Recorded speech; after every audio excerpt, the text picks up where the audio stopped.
Hey folks, I think I'm live again. Hope you're all well-oiled, well-oiled machine.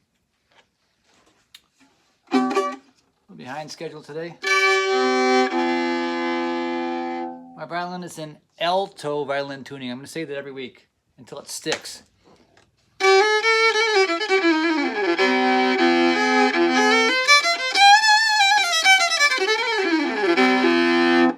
It's my new thing. As an artist, I'm going to stick with alto tuning for a while, I think. I love it.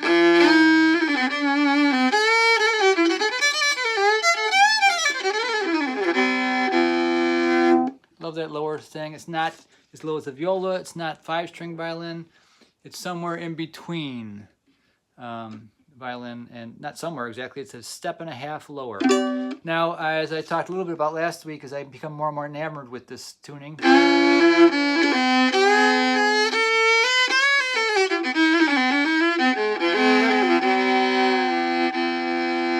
thank you for saying it was beautiful. I appreciate that.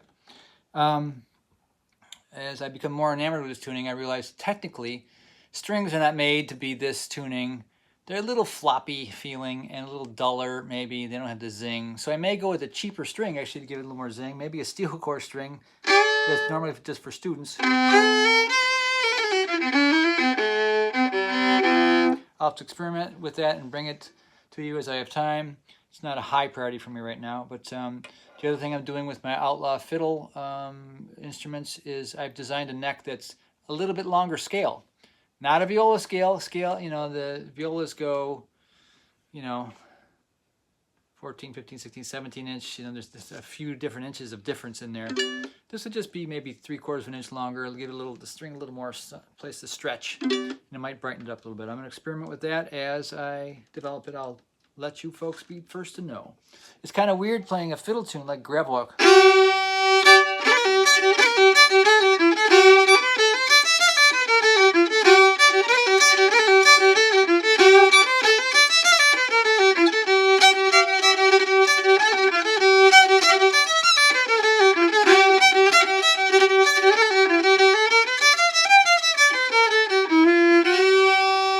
Sounds different, doesn't it? Smoother, kind of, with those high zingy strings.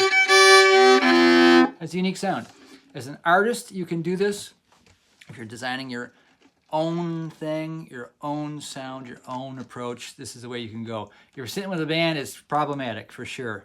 I mean, unless you're in a horn band, maybe, you know, horn players, as I've talked about in these live streams, are different tunings. People go, why should you change A? What's A? Oh my God, how can you change anything? You know, they think it's sacrilege to change anything. Well, the facts are that standard pitch has changed a lot in history. We know this is a fact because not from string instruments, which can be out of tune from day to day or minute to minute, but from organ pipes.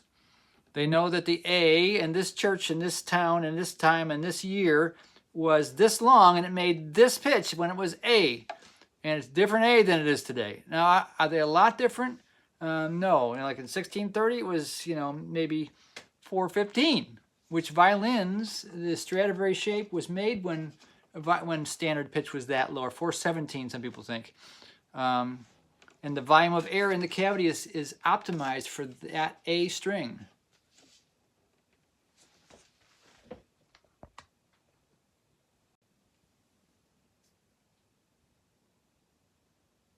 Here I'm back. Anyways, also said reconnecting. We've been having some trouble with our internet here lately. Maybe there's something down a tree down on the road or something. Anyways, I hope you're seeing this, and I'm talking about standard pitch have been changed. So whether we tune our violins to the exact A of the last 100 years or so, or whatever it was, some people say it was Nazi Germany who standardized this A440, and it was Hitler's evil conspiracy to make all music, you know, awkward for ourselves or something. There's all kinds of conspiracy theories out there, and maybe they're true, maybe they're not. I tend to lean towards true, but I don't know for sure. Hitler's nemesis, Rudolf Steiner, you know, said that all music should be tuned with the A at 432.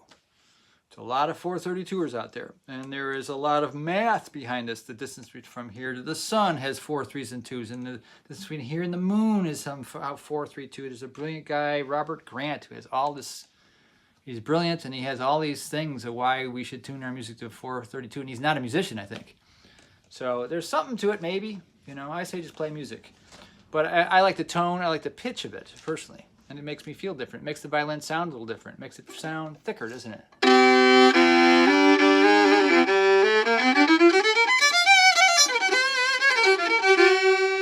So if I'm doing my own thing as an artist, I'm going to make the band bend to this. Whether they like it or not. Or I'll think in a different key from them, like horn players do. A tenor saxophone is in the key of B flat, they call it. And so if the band is playing in C on guitars and keyboards, they have to think up a step to compensate. So they pretend they're playing in the key of D in their own mind, and it comes out as C. Same for trumpet, clarinet, soprano sax. Alto sax is E flat, which is even weirder. When they play what they've learned as C, it comes out as our E flat. So they have to compensate even more. So French horn is F. There's strange things. Not all horns are weird like that. Trombone is C, and oboe is C, and flute is C. Woodwinds tend to be that. So anyways, so I say break the rules. Tune any way you want. All right? It's some old-time fiddling tuned differently. So let me tune back up.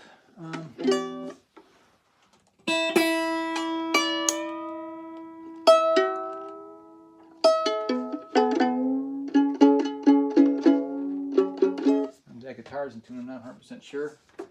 I don't have perfect pitch, obviously. It's close.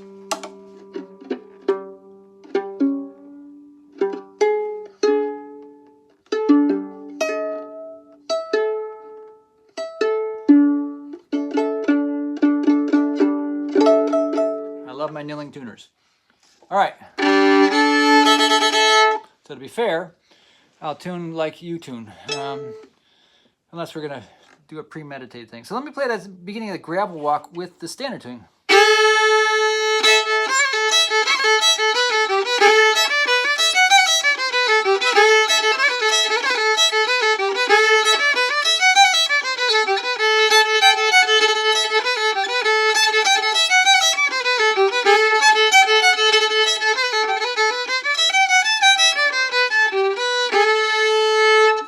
Different sound, doesn't it? Same instrument, just tuned a little different. Same strings. So it can change the tone, change with the pitch as well. So now let me talk about, you know, in past weeks we've been talking quite a bit about making your sound come alive, and having the touch of the bow is the main thing in that. Is a business end. Moving the bow a lot and keeping a very light hand about it. It's like having a singer who takes a deep breath but doesn't wail necessarily. Right, they can beautiful tone but be controlled about it, and it can bring tears to people's eyes. Just because you take a deep breath doesn't mean you have to scream, right? You can if you want, but having full air and then soft and beautiful brings life to it, right? For all heard singers like this. So that's some of the stuff. If you are new to this channel and this live streaming business, you can go back in the playlist and see some of my past sessions. They're still up there. I may take them down one day, but or migrate them to the Fiddle Jam Institute website. So, but other things you can do. Gravel walk, which I just happened to be teaching a student before this session. Has double drones in it. So what the heck are those? This is where we sound fiddly. Like, what's that fiddly sound? I did one of the earliest videos I did back in like 2010 on YouTube was how to get that fiddle sound. You can look it up.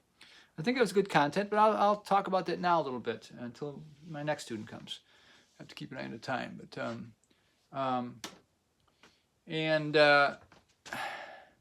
double drones. There's drone strings and double drones. They're two different things. Let's maybe talk about drone strings first. Drone strings are the open strings mixed in with a favorable key. So that means we only have 4 open strings, and there's about 80 other notes on the violin, but there's 4 open that have that particular open and zingy sound. They don't have a finger attached to them, a dull, you know, soft finger that softens the sound. The open strings are brighter sounding, classical musicians in general try to finger their things so they avoid the open string, where fiddlers tend to celebrate the open string. There's those 4 unique notes that sing through and can compete with the banjo. So, and they also can kind of make up a pseudo accompaniment as you play. So if you're playing a simple song, Mary Had Little Lamb.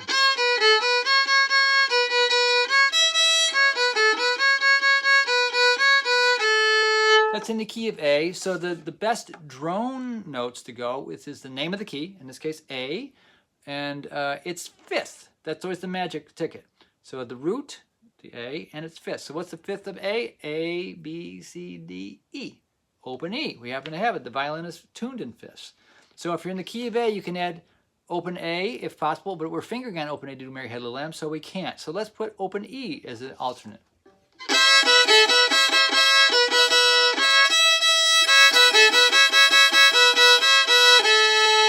Sounds different than. Right, here we got.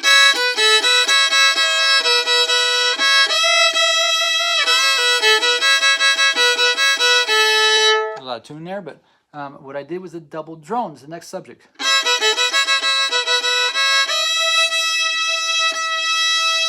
Sounds like more than one violin, doesn't it? It's because I'm playing the same exact pitch on 2 different strings at the same time. Open E, the zingiest of the strings, and 4th finger E on the A string. I usually slide into it. Fiddlers do it all the time. Isn't that cool? So again, Mary Had Little Lamb on the A string, 2, 1, 0.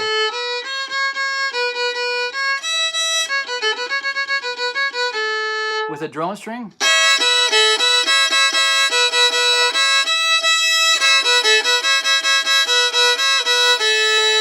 This is the crux of the fiddling sound. Throwing in the root and its 5th anywhere you can to fill it out as if there's a band with you. It can kind of sound like more than one instrument, maybe even more than that, because it implies chords. So if you're in the key of D, it'd be D and its 5th, which would be the A string. If you're in the key of G, it'd be G and its 5th, which would be the D string. You get how it works? Now the chords sometimes will change in a song too, and you can match those to those chords. The chords of G, D, and A are in thousands of songs, fiddle tunes that just use 3 chords. And if you know which chord you're on, you can know which open string to throw in. So that's how to sound fiddly over a song with many different chords. So I do this all the time, whether you're trying to soup up a blues song or, you know, or anything. That's the fiddle sound, really is. So the double drone. Now the technical part is really, you got to be very, very, very careful, or it can sound like the worst sound you ever made on a violin. Is if you're doing the double drones, for an example, it's a finger on the lower string, 4th finger on the A string right here, and open E at the same time. But if you've seen my most popular video, Scratch and Squeak How Not To, which has over 1 million views now, I'm kind of proud of that. If one of the worst sounds you can make is when the flesh of that 4th finger, as an example, would get a little lazy and come down and drag on the open E. Listen to the sound. Yuck, huh? That's the sound that makes everybody go running. So you want to avoid that at all costs, I would say. So it's tough to play. Get your pinky positioned just right on the A string so it's not touching the open E at all. No go. If you get them separate, that's the way to start. But if you get lazy and your elbow goes out, and mix them together, it's not much better. So it's all about bringing in the elbow and getting that pinky up on its tip. And cleanly. This is harder for people with bigger fingers. My fingers are kind of medium size. My hands are quite square, but it's the fingers that matter. Mine aren't petite, but they're not big sausages either, like Itzhak Perlman or something. But he can do it. If he can do it, so can we, right? Not that he's doing much fiddling stuff, but he can do both that for sure. And double A's and double D's. So that cool sound only can be had on 3 different pitches on the whole violin. That's why fiddle music is so often in the key of G, D, A, or in E sometimes. So we can do that special trick of the double drones. Or put in drone strings, the root to the fifth. That's the fiddle sound. All right, you get an idea? So you can goof with that. So to go further on that horrible squeal thing, if you're doing any other notes, like I did Mary Had a Little Lamb, right? So with the drone, other fingers, not just the pinky, can do the same problem. If you get lazy with your elbow and it comes out, and the hand rolls over and the flesh of the back side of your second finger touches the open E. Yuck. Same with the first finger. The worst sound you can imagine, I think. Anybody can imagine on the violin. So you have to bring your elbow in, have good classical technique in a way.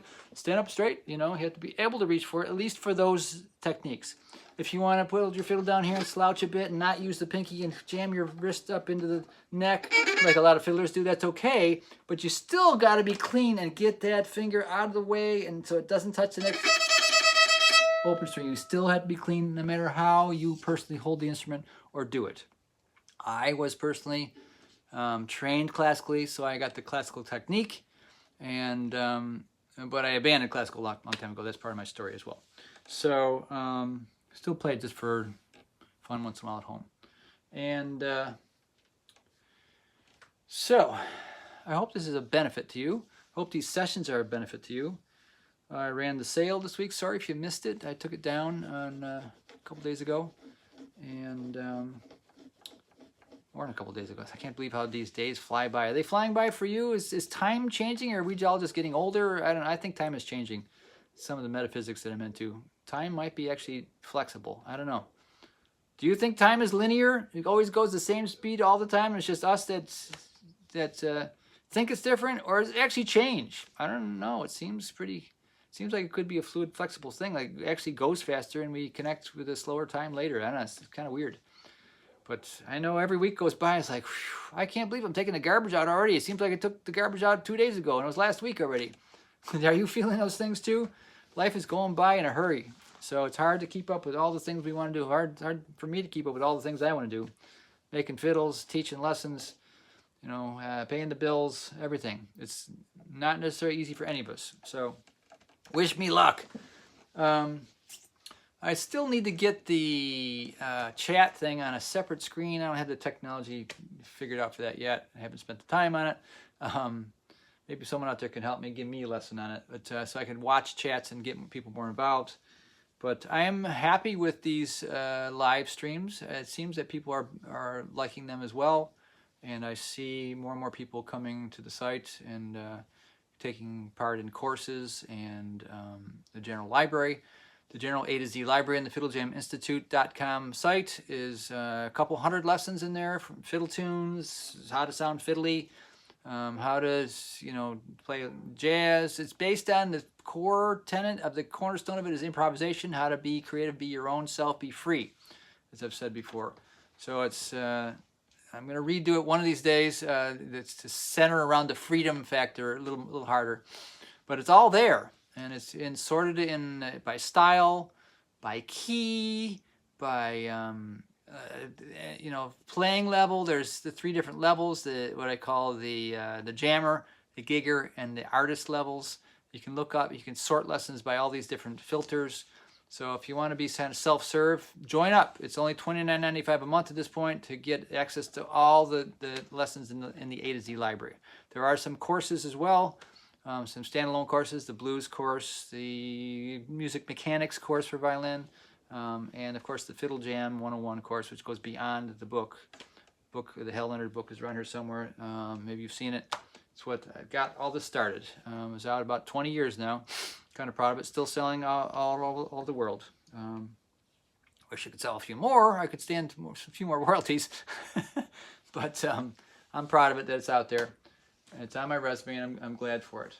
So we got a few minutes yet. So what else could we talk about today? Besides the holidays coming, I know everybody's busy. I may have to pre-record some of these on some days, weeks coming up, just because everybody's busy in the holidays. I'll be busy too. And Oh, holidays. There is a whole staple of holiday songs on the Fiddle Jam Institute website. I take them away after the holidays and I open them up just before Thanksgiving each year. But all the greatest hits, at least the American Christmas songs, are on there in easy fiddle keys. There's charts for them if you're a reader. There is music, the finger numbers if you're just a finger person. The fiddler's tab. It's with the string name and the finger number, and there's all the different ways they're notated. And you can soup them up. You can jam over them. They're always in the key of G, D, or A, which is popular for us. So you can add drones if you'd like. You can sound like more than one person. All these things are there for you if you'd like. Join up, even just for 1 month. Come on down. You can always cancel it. I may run some sales after the first year again. But right now, come and get it. All right, and I'm proud of it. It's a good site, and people are benefiting from it. You can too if you're not there already as a member. You can always be a free member as well. You get a dozen easy lessons for free, and some sneak peeks at other lessons. I'll show you, let you listen to the audio track of the lesson or something like that. I coded that stuff in as I create each lesson. So come on down. If you have any questions, go on the site and put a comment on any page. Scroll on the bottom, there's a place to get a hold of me. And it all goes to my personal email. I see them all. So ask away if you got any questions at all. I'd love to hear from you. And that sometimes your questions can put me off on a whole new tangent for teaching. I've gotten many good lessons out of people's questions. So hope that's well, and hope to have some EB3 Outlaw Fiddle violins to show you soon. I just got some new switches for them today. I got the special hot-rodded 4-way switch, which has options from the 2 pickups. It has what I call the treble pickup, both pickups, the lead pickup as I call it, and then turbocharge. I can swear it is. They're summed. It's pretty cool. So I got those in the mail today for the fiddles that I'm making. So watch out for that. I'll promise to do more demos. I don't even know where my violin is right now, my number 1. I think it's under the bed in the house, but not in this building. So I'll be playing that and playing them as I get them together through my favorite amp behind me here, and showing off that stuff too. So hope you're all well. Keep on jamming. Call me or email me rather with any questions. I'd love to hear from you, and we'll see you around about. Keep on jamming.